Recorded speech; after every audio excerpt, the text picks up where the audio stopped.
everybody! And once again, it's your friend Dungeon Master Benjamin here, live at Heart of the Game.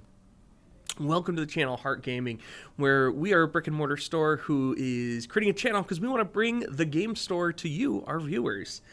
Today I have some fantastic, very small games made by Puzzling Pixel Games, which is an indie game publisher, and we are really excited to be carrying their products.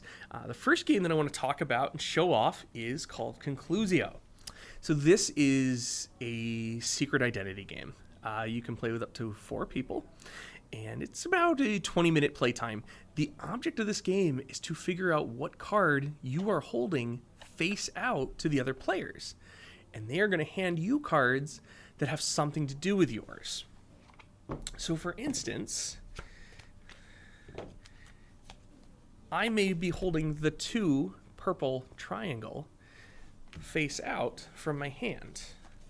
And my hand obviously won't be that big in the game. And so my hand looks like this when you play.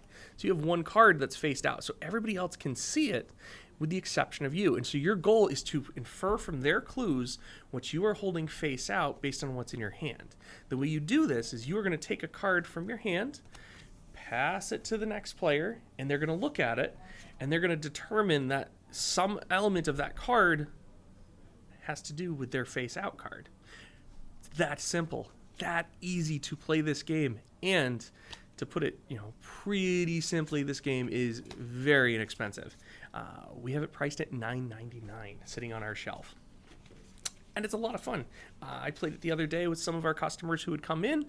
We all wanted to try it and learn more about it, and it's cute, it's clever, it's family friendly.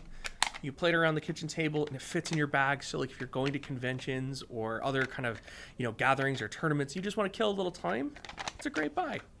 Now, the next game we have, this is interesting because this is a solo board game in the box. Actually, I should tell you, it's a card game. The premise of Abandoned is that you are trying to escape a living labyrinth. And so you are going to have a card that enters the maze, and you're going to play other cards that take you through the entire structure until you get to the exit card. And if you want to up the difficulty, you just add more floors to it, so you need to get to the exit card multiple times. The way you can lose this game is that you corner yourself to a dead end, and obviously nobody wants to do that, or you kind of get lost. Basically, you get lost in the maze. This game is extremely simple, extremely affordable, and it's a fun, quirky little solo game. The cards are very easy, very colorful, and it's very straightforward as what's on them. So you'll see you have these stars. These will tell you how many cards that you're going to draw until you get to the card that you're actually going to play, and the hand tells you where to line it up. So if I was to take this card from the top of the deck, I would play it right here. And so I decide as I enter this chamber that I'm going to go to my left. So I would 1, 2, discard those.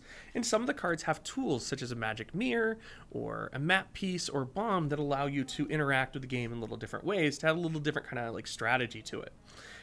So for instance, and then of course, I immediately top deck a dead end. So in that case, I would have to go back to this intersection hallway and attempt again. So I will throw that first card away and go here, and of course, another dead end. I really should have shuffled this before I started doing the video, but the game is that easy, and all you're trying to do is get through this stack that represents the maze. And if you want to make it even harder, you grab a second set and you make the stack even bigger. And so as you play this game, it's going to take up more space and create a shape of its own. The interesting thing about this is that, say you're a dungeon master for D&D, you could also sit there and use this to create a map as part of like a random dungeon. So that has like that extra element to me, which is why I was really excited to pick this up. But these are just a couple of small indie games that we carry here at Heart of the Game. Please feel free to check us out on Facebook, or more so, hit like, hit subscribe, comment on our videos. And if you can, come check out the shop, or if you're not local to us, please go to your LGS and ask them about things like this, such as Conclusio or Abandoned by Puzzling Pixel Games. Thank you all. Have a wonderful day.